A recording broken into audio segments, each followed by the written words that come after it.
Hello, everyone. This is Andrew Berman from National Mortgage Professional. Thank you for joining us for another Mortgage Leadership Outlook. So excited about today. So today, actually, we're talking to Kathryn Pedersen, who is the area sales manager for Fidelity Mortgage division of Bay Equity. We're going to talk about her career. We're going to talk about her insane volume that she's had. But we're also going to talk about Clubhouse. And this is this is one of the things that how I connected with Kathryn is through Clubhouse. Clubhouse is this, hopefully you know about this. Hopefully you have an invitation. Hopefully you're on this and paying attention to what's going on there, because there's some unbelievable conversations happening on Clubhouse. So we're going to talk a little bit about Kathryn's practice, how she got into the mortgage business, and we're going to talk a little bit about Clubhouse. Kathryn, thank you so much for joining us today. Thanks so much for having me. I'm super excited. All right. So before we talk about Clubhouse, before we talk about the 2020 and the insane volume that happened, I want to let's go back into history. So here you are, you're going to University of Boulder, right? CU Boulder. Yep. Yep. So you're a finance major, and obviously you were going to become a mortgage banker, right? That was your plan all along, right? No, nobody ever goes up and says that. Do they actually? I mean, maybe.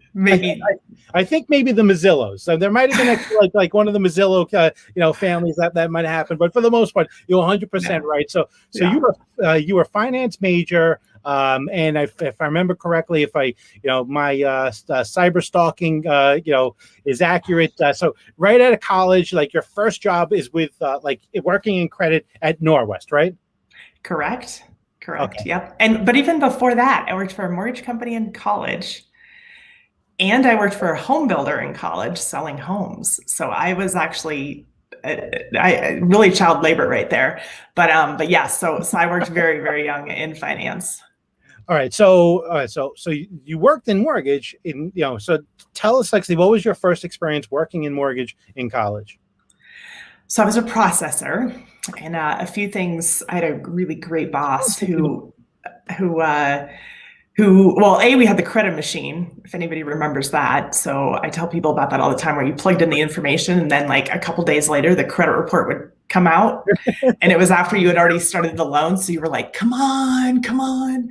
And so you were just hopeful that something good would come out of that machine. So there was no instant credit. So when we were sending all of our verifications of employment through the mail and with stamped envelopes and all that fun stuff. So it gave me a good introduction into it. And I really wasn't a great processor. So I have some sympathy towards it, but I definitely don't. That was not my strong suit. So what makes you say you weren't a great processor? Because I was just kind of pushing paper at the time and not really analyzing it. I mean, keep in mind, I was 19 years old or 20. I mean, who knows how old I was, but very young. And so it was just putting, okay, great, got that piece of paper back, good to go. And so my boss sometimes would be like, so we at least, when you look at it, at least do this or at least do that. And I was like, oh, okay. So it just kind of gave me some of those basics of what was going on. But processing at the time was a lot more just paper pushing and not looking at the numbers or the loan or anything like that. So. So what's interesting though, and I've seen a trend for some of the most successful originators in this business have had some actually involvement in processing. That's just at least that's what I've seen. So all right, so here you're in the mortgage business, working as a processor, through college, one of your jobs in college. So now, did you say to yourself, okay, at some point, I like this business, I want to get back into it, or you just never even thought about it, just hey, this is just something actually to put a couple of extra bucks while I'm going to school? Yeah, it was purely a job that was, that worked for the time. I wasn't woohoo, I want it, because honestly, the mortgage people I worked with weren't I don't know, they didn't really inspire me to become a mortgage person or anything like that. I was just my boss was great, but it didn't seem like the most fun profession at the time. So listen, and I'm gonna. It wasn't that fun back then. Like, Right. I don't think actually people were enjoying it, and you really couldn't like listen today. Actually, it's all about being authentic and being yourself, and actually and letting your personality shine, and and creating actually videos and creating content that don't just talk about the business, but talk about actually your personal life. Now, so I'm curious actually for you. I'm going to switch subjects a little bit because it's just kind of leading up to the Clubhouse thing. Did you embrace social media early? Like, has social media been a part of your practice? I would say overall, yes. I mean, I opened a Facebook, kind of as early as I could. We dealt with the Google search early in my career, so I did have to do a lot of marketing early on myself. Now, am I a social media expert? Absolutely not. Part of it is just, I run a mortgage business, and it just wasn't in my wheelhouse. I know enough to be dangerous, and I try to stay active enough, but I would say certainly I am not a social media guru by any means. Which, by the way, as soon as someone says that they're a social media guru, they're instantly not a social media guru. So, by the way, this is coming from someone actually who I feel actually has mastered Clubhouse, and really understands it better than anyone out there. That's why I said actually we have to. That's why I said actually we have to get you on actually the show. And then I looked actually and saw the volume of loans you're doing, and I'm like, oh my goodness! Not only actually does she totally get Clubhouse, but she's a beast doing almost 400 transactions last year, right? Yeah, 380. 380. So now, okay, it is 2020, so we're gonna always have that asterisk, like the 2020 numbers almost like don't count as much as 2021 or 2019. So what was 2019 for you? That was 200 for 64 or something like that. I don't know. It's still unbelievable. Yeah. So would you say actually that up until this point that social media, like you used it as an obligatory thing that everyone has to do? You got to have your Facebook, but you weren't like proactively using it as a tool to bring in business. Correct. So yes. How actually, because listen, you put your name out there, and it seems like mortgages and whatever it's worth, Steamboat Springs, and mortgages, your name seems to be all over the place. So what did you do to kind of get your name out there and become actually so well known in Steamboat Springs when it comes to mortgages?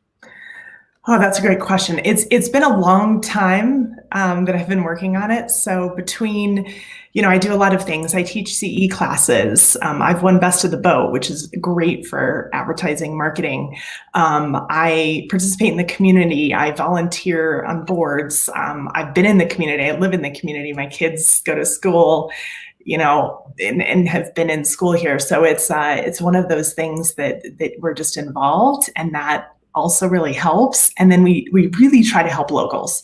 So because we want locals to buy in our town, so we're always kind of pushing and striving to help them. And then that's how you build reputation in a little town. And you just can't ever mess up. That's the other thing that's difficult, but we try to not ever do that. But you really can't, because you see people at the store and so it takes a lot of discipline and time, because reputation is huge in a small town. So we really, really are focused on that.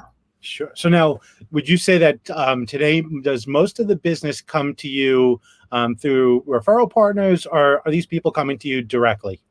Both. So we definitely get a lot of realtor referrals, and we also get a lot of past client referrals and then repeat business. So it's a combination of the three, really. So what do you do to stay in touch with actually your past clients? Like what tools do you use to kind of make sure that no one ever gets forgotten? Yeah, so we do a combination of a lot of phone calls out to our past clients for 3-month check-in, 6-month check-in, all that kind of stuff. We put them on campaigns via mail, email, and then we also use HomeBot, which is a tool that kind of gives them information about their home. So we love that tool. We what else do we do? I feel like there's more, but those are some of the big ones.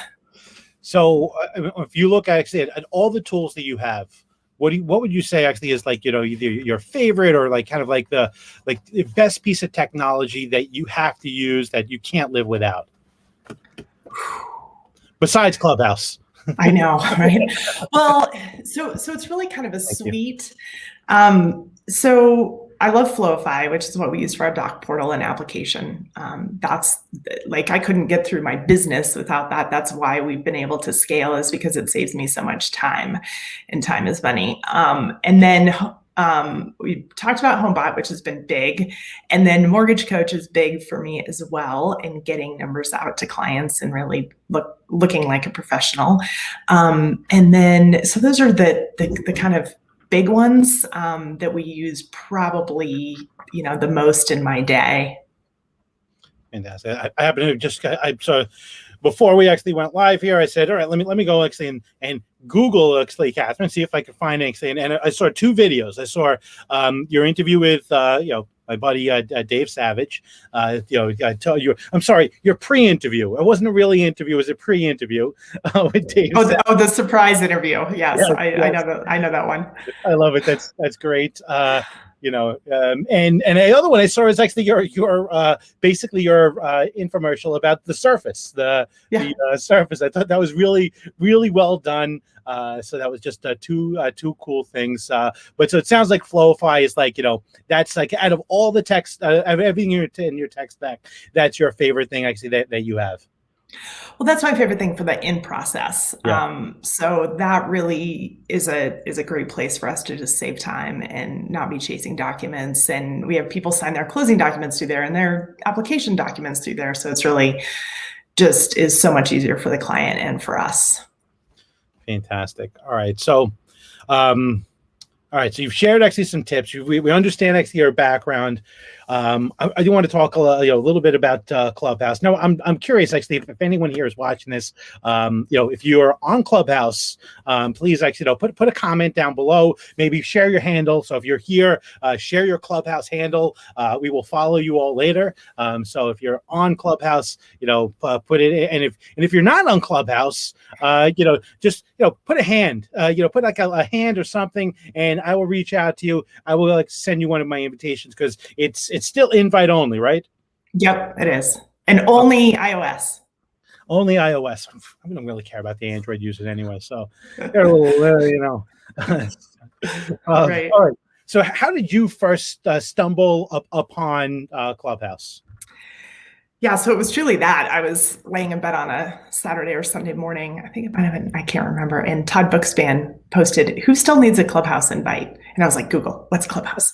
Yeah. And so I was like, I do. And so he brought me in. I responded super fast. And I was like, this seems interesting. So I got on it. And then, like most new users, they don't get off for like 48 hours practically. I did sleep, but I was like, oh, I could use it for this and I could use it for that. And I just my brain started like blowing up. So then it was like, okay, I'm going to just start watching everybody and see what they're doing and start connecting with agents and starting to connect with other mortgage people.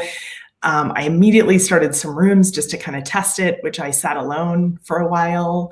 Or I would have one person, or yeah, I know it is really awkward to do that, but we've all done it.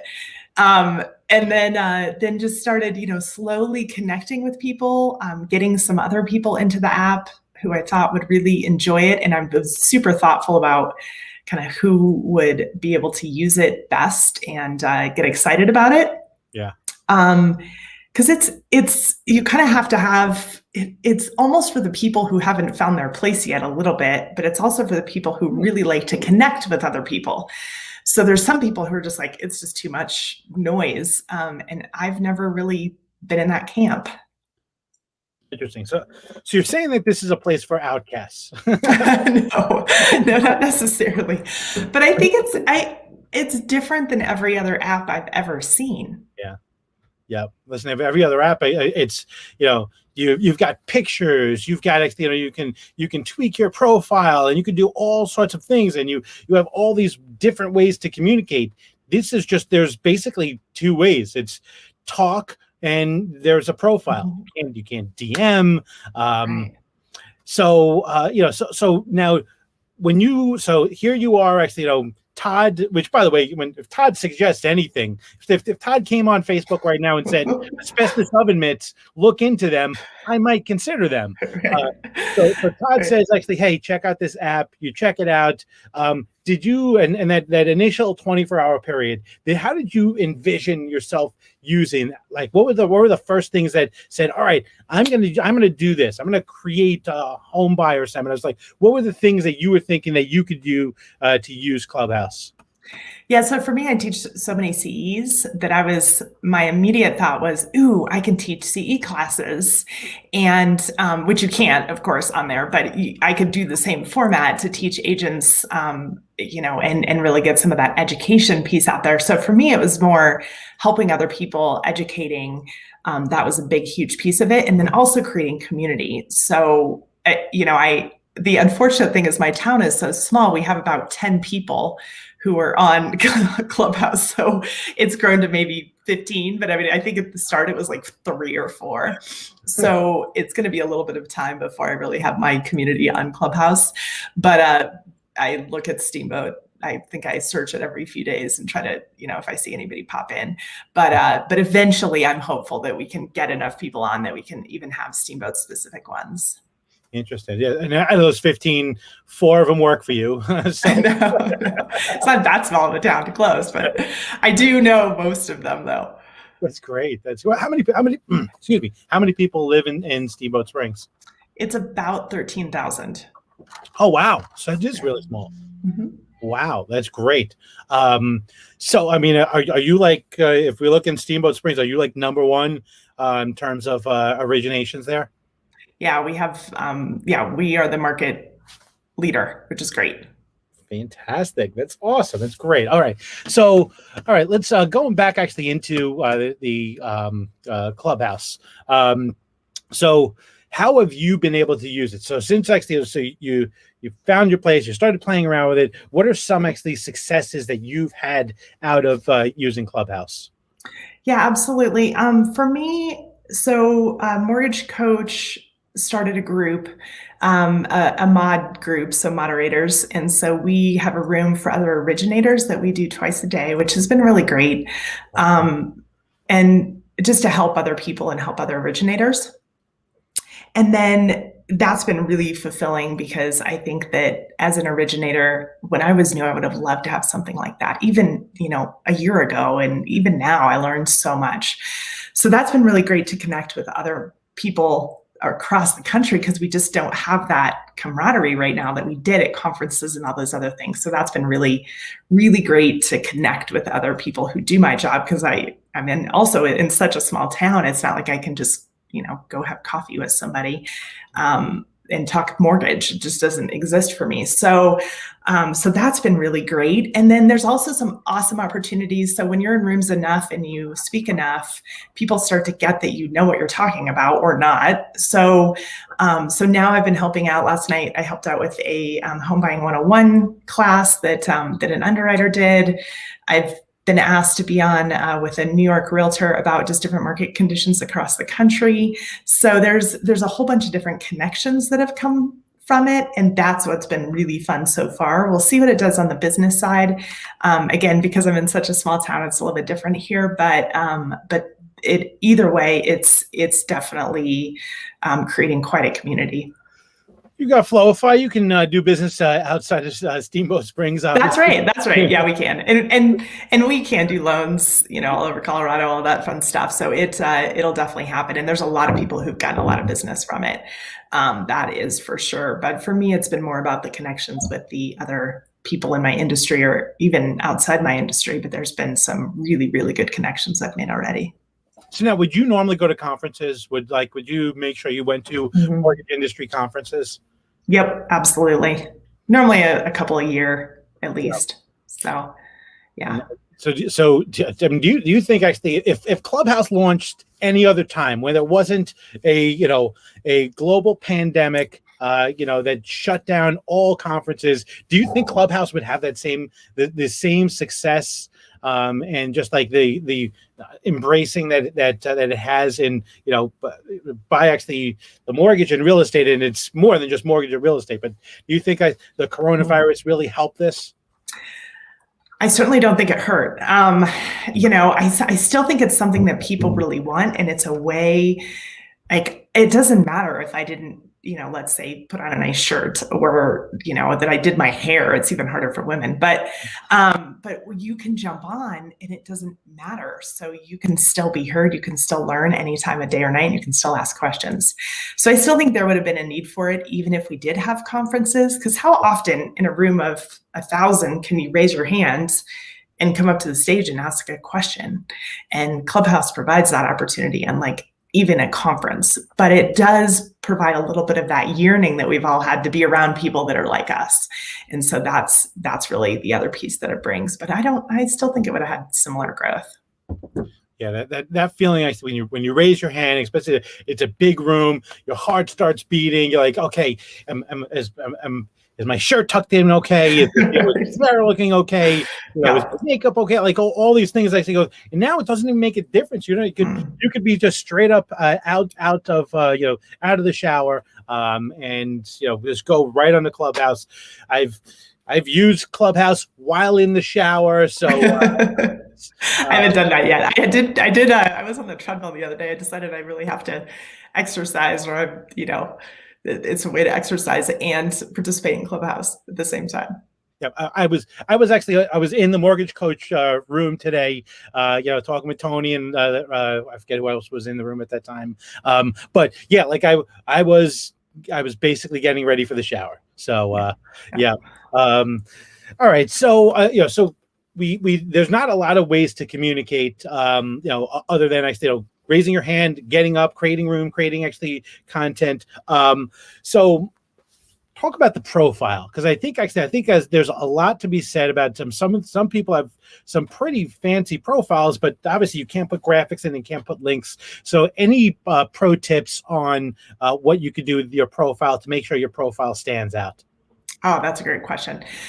Yeah, so everything in your profile is searchable, which is one of the really cool things. So if you have mortgage in there, if you have home buyers in there, if you have your city in there, all of that is searchable, every single word. So we always, so when I look at that, I think, okay, I need to put everything in here that could apply to what's going on with me. And I also try to really, there's ways to do it that are more pretty. that's probably not the best way to say it, but you want it to be easy to read. Those first 3 lines are the key, because like if you look at a list of the 20 people that followed you that day, you're only going to see their first 3 lines. So yeah. Those first 3 lines need to be impactful so that people know what you do and what you're about in those 3 lines. Because you will get more followers if those are concise. And then down below, it can be interests, because you want to have a little bit of fun. Like if you're just super boring, that's just boring. And if it's just a paragraph, nobody's going to read that. No different than social media. It's just not going to come through. So, but the other thing is that you want to link to Instagram, because they don't have DM. So that's how people will get a hold of you. And you actually want to check those DMs. That's the other trick. And then the other thing is you can do, so if people go in and look at my profile, I've connected to Lender Launchpad, which is a program that a lot of originators use, where it says, like, for information on this, text this number with this word, and then it sends them information. Oh yeah, look, there I am. I don't know if can you see it okay? I can't see it actually. Yeah, I can. Yeah, I can see it pretty well. Okay, there we go. Okay. There you go. So anyway, but yeah. I like that. Yeah, so basically what that does is it gives people another way to get information without having to DM me. So that's kind of a sly way to get there. But the most important thing is going to be everything else that's in there. What's that? I know. I love this. I mean, it looks great. You see, I have actually, so a lot of emojis. Emojis. Yeah. Yep. Do the emojis. Searchable, by the way. Yeah. Searchable. Oh, the emojis are searchable too. Mm-hmm. That's awesome. You guys see, we have headers, like current projects. But those first 2 lines, Three lines.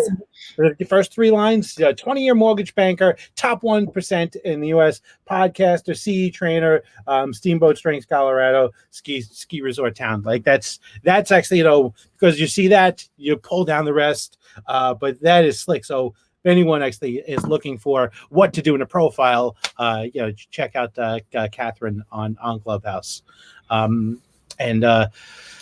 Very cool. So, talk to us about the numbers. Like, what kind of usage is Clubhouse getting? Yeah. So when I joined, it was maybe 1 million, 1.5 million, and they're up to 10 million, which is crazy when you look at that growth. 10 million. No. Yeah. And so what's crazy, that the thing I know about it is, like, some people are on there a lot. Like, so it's not like, listen, even Facebook, you go on there, maybe you spend like a half hour, maybe an hour on there. You're spending a lot, but people are spending hours on there. I swear, I think actually, Grant Cardone is on there 24 hours. I feel like you're on there like, at least 10 hours a day. But how much time actually would you say actually you are spending on Clubhouse right now? It's gone down because I really tried to set my place at the beginning. So I was on it a lot more at the beginning because I wanted to make sure I had engagement and I met people while the users were still small, and it was easier to connect with people right at the beginning.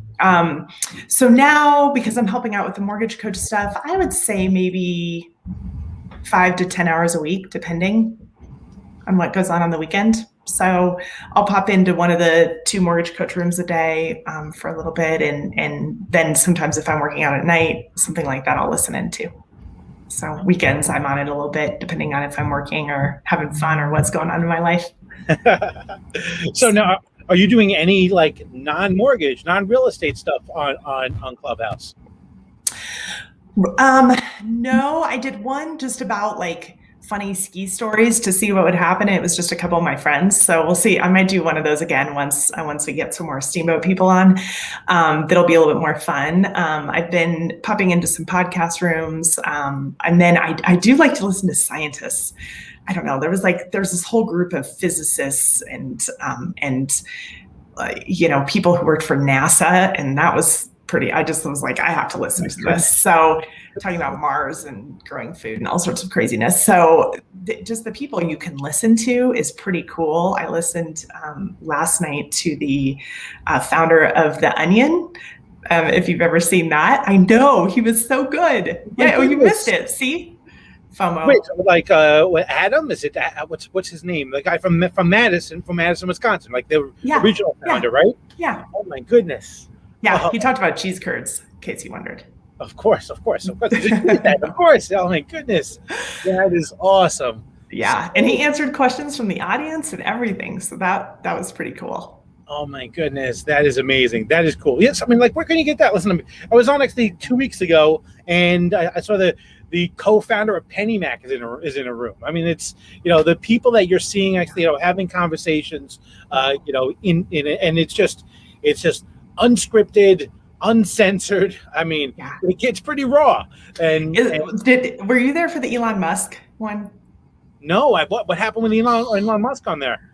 It was crazy. Elon Musk was on and answered questions for hours, and that was amazing. And then he ended up interviewing I think it was the CEO of Robinhood right after all of that craziness happened. So Elon Musk interviewed him. And he popped in, like, it seemed randomly. It was amazing. Oh my goodness, it's so awesome. Yeah, listen, if you're not on Clubhouse, get on Clubhouse. Reach out to me, reach out to Kathryn. I've got some invitations, but it is invitation only. But it is just cool. I'm seeing actually people setting up home buyer seminars. Last night I was in a thing they called I think it was the credit champagne room, where you basically you go up there and you'd ask a question, and then one of the credit experts would bring you into the champagne room, so you could actually have a one-on-one. Yeah, I thought it was a little weird, but that's just it. It's people having just a good time, just socializing, mixing in business. I've seen there are concerts on there. People like DJs playing music. Really, really cool stuff. Yes, it's awesome, and I really feel like you get the real person. Like you're getting, it's not like you're all scripted. You can't be scripted because it's all just live, and so there's something really nice and authentic about that I love. 100%. I love it. You know what it reminds me of, and I keep saying this. It reminds me of Twitter in the early days. Was very just just kind of, I'm going to say anything, I'm going to do anything. C-suite executives, would go on there and speak whatever they wanted to. Mm-hmm. Until the marketing department and legal department said, maybe you shouldn't be saying that on there.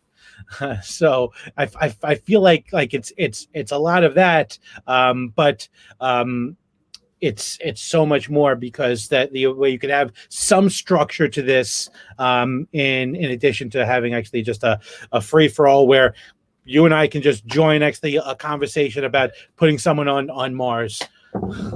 Yep. Yeah, absolutely. That is awesome. So listen, I know actually, we're actually missing, right now, there's a really, really powerful Clubhouse going on right now, with Dave Stevens, Raj Date, and it's and it's great things like this that you're seeing great content.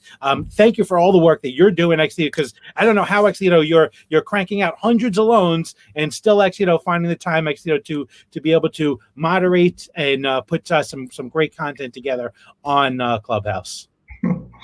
So glad that I can do it, and so glad to help out with whatever I can.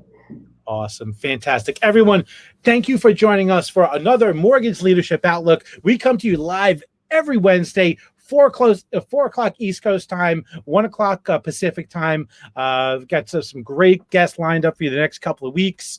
We've got Julian Hebron from the Basis Point is going to be on next week. A couple of other great guests lined up for you for the future.